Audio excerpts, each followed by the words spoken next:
तो जय हिंद, मैं हूं आपका प्यारा सर और आज हम लोग पढ़ने वाले हैं प्राचीन भारत का धर्म। प्राचीन भारत के धर्म में सबसे पहले हम लोग जैन धर्म के बारे में देखने जाते हैं। ये जैन धर्म के संस्थापक कौन थे, जैन धर्म का स्थापना किसने किया और जैन धर्म क्या हमें क्या क्या शिक्षा दे के गई और जो हमारे मेन स्वामी महावीर थे उन्होंने हमें क्या क्या दर्शन दिए, क्या क्या शिक्षाएं दी, ये सब चीज हम लोग ये टॉपिक पे पढ़ने वाले हैं। आपको मैं अगले लेक्चर में बता चुका था कि उत्तर वैदिक काल में वर्णों जाति व्यवस्था बनाई गई थी जिसे वर्ण व्यवस्था कहा जाता है। अब वे वर्ण व्यवस्था क्या होता है मैं आपको बताता हूं कि काम के हिसाब से लोगों ने जाति बनाना स्टार्ट की। जैसे कि धोबी होता है, धोबी को अलग जाति बना दिया गया है ना। जैसे कि कोतवाल होता है, कोतवालों का काम होता है कि घर घर जाके चिल्ला चिल्ला के अनाउंसमेंट करना, चिल्ला चिल्ला बताना हमारे देश में हमारे राजा जी ऐसे ऐसे करके चिल्लाते हैं नहीं कोतवाल लोग। तो कोतवाल लोग को अलग जाति मतलब जाति व्यवस्था बनाई गई थी। 4 प्रकार की जाति व्यवस्था बनाई गई थी उत्तर वैदिक काल में, मैं आपको बता चुका था। जैसे कि ब्राह्मण, क्षत्रिय, वैश्य और शूद्र, 4 प्रकार की जाति व्यवस्था बनाई गई थी। लेकिन उसी के बाद इन जाति व्यवस्था बनाने के बाद एक दूसरे में लोगों में भेदभाव आना चालू हो गया, अहिंसावाद फैलना चालू हो गया। ब्राह्मण लोग बलि देना चालू कर दिए। ये कोई बकरा काट रहा है, कोई काट रहा है, कोई सुअर काट रहा है, कोई कुछ भी काट रहा है ना, मतलब बलि वाली प्रथा चालू हो गई थी कि अब बलि देंगे तो हम लोग को पूजा वो सफल हो जाएंगे बलि देने के बाद, है ना। तो एक तरह से काम स्टार्ट हो गया था। अहिंसा, भेदभाव, जाति व्यवस्था में भेदभाव, भ्रष्टाचार फैला हुआ था।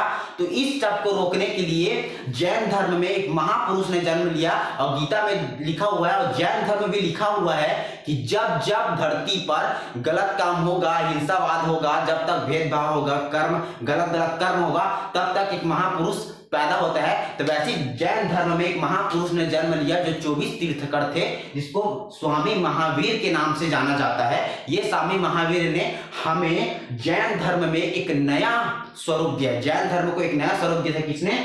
स्वामी महावीर ने दिया था। तो देखिए जैन धर्म का जो संस्थापक थे, जैन धर्म को जिसने स्थापना किया उसे ऋषभदेव कहते हैं। ये संस्थापक थे, सबसे प्रथम तीर्थंकर यही होते हैं। अब मैं बता देता हूं जैन धर्म में जितने भी महापुरुष हुए उन्हें तीर्थंकर कहा जाता है। क्या? जितने भी महापुरुष हुए उन्हें तीर्थंकर कहा जाता है। तो जैन धर्म में 24 तीर्थंकर हुए थे, जिसमें से पहले जो संस्थापक थे वो थे ऋषभदेव। ठीक है, क्या थे? ऋषभदेव। उसके बाद देखिए आप जानते हो कि जैन धर्म में 24 तीर्थंकर हुए थे, लेकिन आपको सिर्फ पहला और 23वां और 24वां याद रखना है, या फिर दूसरा, तीसरा, चौथा भी आप लोग याद रख सकते हो। ये पेपर में ज्यादातर नहीं पूछता बीच का, बस पहला और 23वां और 24वां पूछ देता है। ठीक है, तो आप याद रखना पहला जो संस्थापक थे, जो प्रथम थे वो थे ऋषभदेव, जो आपको मैं अभी बता चुका हूं। उसके बाद जो 23वां थे वो पार्श्वनाथ जी थे। ये पार्श्वनाथ के मोक्ष प्राप्ति के बाद, मरने के बाद 178 वर्ष के बाद एक महापुरुष ने जन्म लिया जो 24वां तीर्थंकर बने। उनके नाम था स्वामी महावीर। देखो आप लोग को जैन धर्म का अर्थ समझना पड़ेगा। जैन का मतलब होता है, जैन को ना जीन से उठाया है। क्या? जीन। अभी जीन क्या होता है सर? जीन का मतलब होता है इंद्रियों पर विजय पाना। जो हमारे शरीर के जो दिमाग है उसके ऊपर अगर आप विजय पा लिए तो आप तो बन गए राजा। ठीक है, जो अपने दिमाग पे विजय पा लिया मतलब वो बन जाएगा राजा ना भाई। तो जीन का मतलब होता है इंद्रियों पर विजय पाना। ठीक है, तो थोड़ा अब इन लोग के पूरा घर वाले के बारे में देख लेते हैं, स्वामी महावीर के बारे में। तो उसके बाद हम लोग थोड़ा आगे बढ़ेंगे। देखो स्वामी महावीर का जो जन्म हुआ था वो 540 ईसा पूर्व में हुआ था, कुछ 2800 वर्ष पहले ना, मतलब 540 ईसा पूर्व में इसका जन्म हुआ था। ठीक है, इनका जो स्थान था वैशाली नगर, एक वैशाली के निकट एक कुंड ग्राम में हुआ था। ये कहां पर है अभी एग्जैक्ट अगर पूछना चाहते हो, ये बिहार में है, वैशाली कुंड ग्राम करके ना। और उनका बचपन का नाम इनका स्वामी महावीर नहीं था, इनका बचपन का नाम वर्धमान था। क्या? वर्धमान। और देखो इनके पिता का नाम था सिद्धार्थ, इसकी माता का नाम था त्रिशला। अब माता पिता बड़ा हो गया, बड़ा होने के बाद माता पिता लोग क्या किए, इनको शादी वादी कर ले भाई, चल जल्दी शादी वादी कर, क्या करेगा तू अभी थोड़ी घूमने जाएगा। मैं पहले बता देता हूं आपको कि जो स्वामी महावीर जी थे वो क्षत्रिय परिवार से थे। और क्षत्रिय का मतलब होता है वो लोग राजा महाराजा बन सकते हैं, राष्ट्र की सेवा करना, वध करना, ये सब काम करते हैं। लेकिन ये बने ब्राह्मण, ये बने जैन धर्म के संस्थापक, तीर्थंकर बने थे। लेकिन देखो जब इनका शादी विवाह कराया गया इनके माता पिता ने, सिद्धार्थ और त्रिशला जी ने इनका शादी ब्याह कराया। तो क्या हुआ, इनके जिसके साथ शादी हुआ उनका नाम था यशोदा। वो कृष्णा वाला यशोदा मत सोचना भाई ना, तो इनका नाम था यशोदा, ठीक है। फिर इनकी पुत्री भी हो गई, पुत्री का नाम था प्रियदर्शना। ये स्वामी महावीर मतलब कि वर्धमान का अब तो शादी वादी करा दिए उनके माता पिता ने, बेटा शादी वादी कर जल्दी से। उनको पता था माता पिता को कि ये जाके कुछ नहीं करेगा, ये कुछ ना कुछ संन्यास लेगा करके उनको डर था, तो चलो जल्दी शादी करा देते हैं कैसे करके। उनके माता पिता लोग बोल दिए, तो यशोदा नाम की लड़की से इसका शादी हो गया और उनका बच्चा भी हो गया, जिनका बच्चा का नाम था प्रियदर्शना, ठीक है। उसके बाद क्या हुआ, अब ये संन्यास ले लिए, जो डर था वही हुआ, ये संन्यास ले लिए, है ना।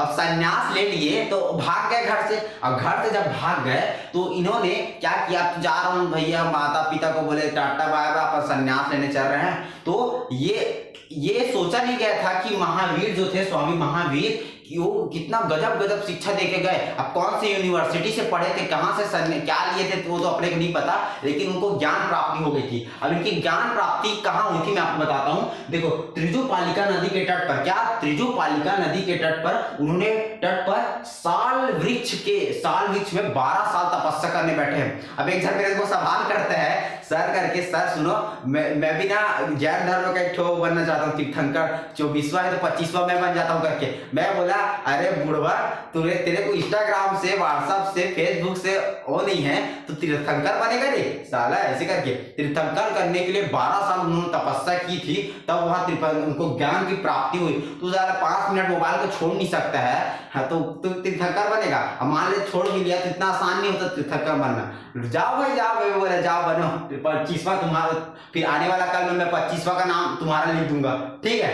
तो देखो 12 वर्षों तक उन्होंने जम्बिक में क्या किया, साल वृक्ष के नीचे में 12 साल तक उन्होंने तपस्या की और उनको ज्ञान प्राप्ति हुई। और उनको ज्ञान प्राप्ति के बाद उन्होंने पहली बार प्रथम उद्देश्य एक राज्य गृह में दिया था। लेकिन अब उनके भी 75 वर्ष बाद मृत्यु हो गई, अरे 72 वर्ष बाद मृत्यु हो गई, क्योंकि स्वामी महावीर की 72 वर्ष बाद मृत्यु हुई। कब, 468 ईसा पूर्व में, 72 वर्ष में मतलब होगी कहां पर, पावापुरी में, है ना। कहां हुई, पावापुरी में उनकी मृत्यु हो गई 468 ईसा पूर्व में। देखिए जब महावीर जी जिंदा थे, उनके 12 साल तपस्या के बाद उनके जो सबसे पहला उनका जो शिष्य बना वो जमाल था। अब जमाल कौन था, जमाल उनका खुद का दामाद था। चलो दामाद जी आप मेरे साथ से, आप मैं दामाद क्या बोले, जमाल जी आपका मैं शिष्य बनता हूँ, आप बहुत बड़े इंसान हो, आपने मुझे सही शिक्षा दी तो मैं आपका पहला शिष्य बनता हूँ, मैं भी मोक्ष प्राप्त करना चाहता हूँ, ठीक है। उसके बाद एक बिछड़ी बनी, भिक्षा मांगने वाली, वो बनी चंदना, वो लेडीज थी, ठीक है, मतलब औरत थी, वो चंदना बनी। आप लोग भी जाना चाहते हो क्या, जितना भी महिलाएं हो भी आप भिक्षु बनना चाहते हो तो बन सकते हो। लेकिन स्वामी महाराज जी की जो पहली लड़की वाली भिक्षुना थी वो थी चंदना, और इनका सब प्रथम जो शिष्य था वो जमाल था, उनका खुद का क्या, उनका खुद का दामाद, ठीक है। लेकिन मैं आपको बताता हूं कि जो लोग मोक्ष पाने चाहते थे, मोक्ष जैन धर्म में मोक्ष को कैवल्य कहा गया है। क्या, जैन धर्म में मोक्ष को कैवल्य कहा जाता है, क्या, कैवल्य। तो स्वामी महावीर जी थे, स्वामी महावीर जी क्या कहते हैं कि देखो अगर तुमको मोक्ष पाना है, तुमको ज्ञान की प्राप्ति चाहिए, आत्मज्ञान चाहिए, तो तुमको मेरे मार्गदर्शन त्रिरत्न पे चलना पड़ेगा भाई, है ना। मैं जो तुमको लिख के दे रहा हूं, जो तुमको मैं बताने जा रहा हूं, त्रिरत्न और पंच महाव्रत, त्रिरत्न से और 5 महाव्रत से हम लोग अगर उससे कठोर तरह से तपस्या करें तो हम लोग को मोक्ष प्राप्ति हो सकती है। अब ये त्रिरत्न और 5 महाव्रत क्या थी ये मैं आपको बताता हूं। तो देखिए जैन धर्म में अगर आपको सही तरीका से मोक्ष प्राप्त करना है, ज्ञान प्राप्त करना है, तो आपको त्रिरत्न में से होना चाहिए, आपको ये सब चीज आना चाहिए। और इसको पाने के लिए आपको 5 महाव्रत करना चाहिए। आपका बात मेरे को समझ नहीं आया सर। आप देखो त्रिरत्न का मतलब होता है सम्यक, पहला जो है त्रिरत्न में वो सम्यक ज्ञान है। सम्यक ज्ञान का मतलब होता है आपको पूरे चीजों का ज्ञान, सही और गलत का ज्ञान होना चाहिए, कौन जीव है कौन अजीव है, क्या गलत है क्या सही है, उसका ज्ञान आपको पूरा ज्ञान होना चाहिए, ठीक है। सम्यक ज्ञान का मतलब, सम्यक दर्शन का मतलब है जैन धर्म में जितने भी मार्ग बताए गए हैं, सही रास्ते पे चलने के मार्ग बताए गए हैं, उसके रास्ते में आप चल रहे हो तो आपको सम्यक दर्शन प्राप्त हो जाएगा। तीसरा हम बोल रहे हैं सम्यक चरित्र। आप हमेशा अच्छा काम करो, आपका चरित्र अच्छा होना चाहिए, बुरे काम को त्याग दो, अच्छा अच्छा काम करना चालू कर दो, ठीक है। फेसबुक इंस्टाग्राम लड़के वड़के दूर रहो भैया, आप लोग अच्छे कर्म करना स्टार्ट करो तो आप सम्यक चरित्र प्राप्त कर सकते हैं। मतलब सम्यक ज्ञान प्राप्त करना, सम्यक दर्शन और सम्यक चरित्र।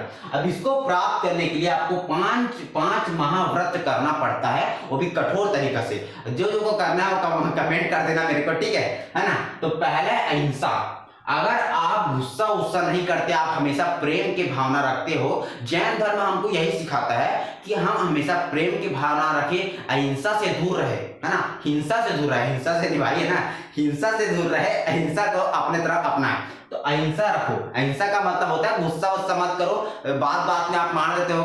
आजकल मारपीट ज्यादा होता है, कोई कुछ भी बोल दिया, अबे साले मेरे को भी बोलेगा, भगा आजकल मारपीट चलता है। तो हिंसा नहीं करना है, याद रखना क्या, हिंसा नहीं करना है। उसके बाद हमेशा सत्य बोलना है, जो कि आज के समय में नामुमकिन कहा जा सकता है। सत्य बोलना, बहुत कम आदमी पूरा का पूरा सत्य बोल पाता है ना, लेकिन जैन धर्म में कहा गया है आपको कड़ी से कड़ी तरीके से सत्य बोलने का प्रयास करना ही चाहिए। आपको पूरा संपत्ति त्यागना है, जो एसी पलंग ये सब जितना भी आपको घर बड़ा घर है ना, वो सबको त्यागना पड़ेगा, है ना। उसी को बोले आप परिग्रह बोलते हैं, उसको अस्तेय मतलब होता है चोरी कभी मत करना, तो जैन धर्म के विरुद्ध चोरी करना। ब्रह्मचर्य, आपको ब्रह्मचर्य का पालन करना पड़ेगा, आपको शादी नहीं करना पड़ेगा, या शादी भी की हो तो आपको ब्रह्मचर्य रहना पड़ेगा। ये हमारा जैन धर्म बताता है, जिससे हमको मोक्ष प्राप्ति, जिसे मोक्ष को क्या बोलते हैं हम लोग जैन धर्म में, जैन धर्म में मोक्ष को कैवल्य कहा जाता है, जिससे आपको कैवल्य की प्राप्ति होती है, आपको ज्ञान की प्राप्ति हो सकती है। देखिए स्वामी महावीर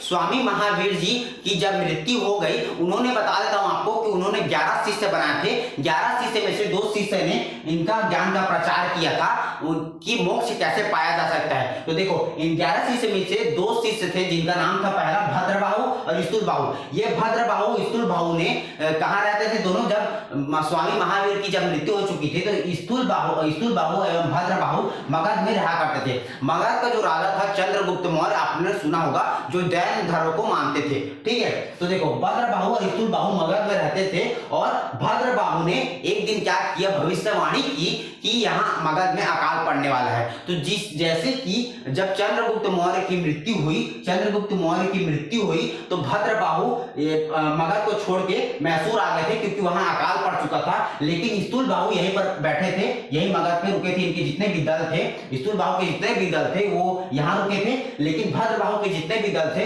वो मैसूर में आके, कर्नाटक में आके, कौन सी जगह पे, श्रवणबेलगोला में आके बैठे थे। मैसूर के इसको अभी कर्नाटक कहा जाता है, पहले मैसूर कहा जाता था। मैसूर के श्रवणबेलगोला में आके रुके हुए थे। अब अलग अलग गैंग बन गया था दोनों का, भद्रबाहु स्थूलबाहु का अलग अलग गैंग। स्थूलबाहु मगध में थे, वहां अकाल में जूझ रहे थे, और भद्रबाहु यहाँ पर मैसूर में आके अलग घंटा बजा रहे थे, अलग काम कर रहे थे, ठीक है। तो दोनों के जो अलग अलग दल थे, दोनों अलग अलग जगह रहना चालू कर दिए। फिर 12 साल बाद जब भद्रबाहु मैसूर को छोड़कर फिर वापस मगध गए, भद्रबाहु आए थे कि नहीं, उनके दल मैसूर को छोड़ के फिर मगध गए। तो दोनों में अलग अलग बदलाव आए, और जैन धर्म की 2 शाखाएं बनी। क्या बनी? 2 शाखाएं बनी, जैन धर्म के 2 शाखाएं बनी। दोनों में अलग अलग बदलाव आए थे। जैसे स्वामी महावीर ने बताया था, वैसे तरह से नहीं, दोनों अलग अलग प्रकार से चीजें बता रहे हैं कि हम लोग मोक्ष कैवल्य कैसे प्राप्त कर सके। तो देखिए जब 12 साल बाद जो भद्रबाहु जी थे वो कहाँ गए, सीधा वापस वहीं गए, मगध गए। तो दोनों की प्रवृत्ति अलग अलग हो चुकी थी, दोनों जैन धर्म के अलग अलग शाखाएं के रूप में बट गए। अब दोनों के भेदभाव होने लगा। कैसे भेदभाव मैं बता रहा हूं, देखो जो स्थूलबाहु थे वो तो मगध ही में थे, मगध में उन्होंने एक नई प्रवृत्ति का जन्म दिया, नए चीज का जन्म दे दिया, ठीक है। लेकिन भद्रबाहु जब मैसूर में आके बैठे थे, उन्होंने अलग प्रवृत्ति दे दिए।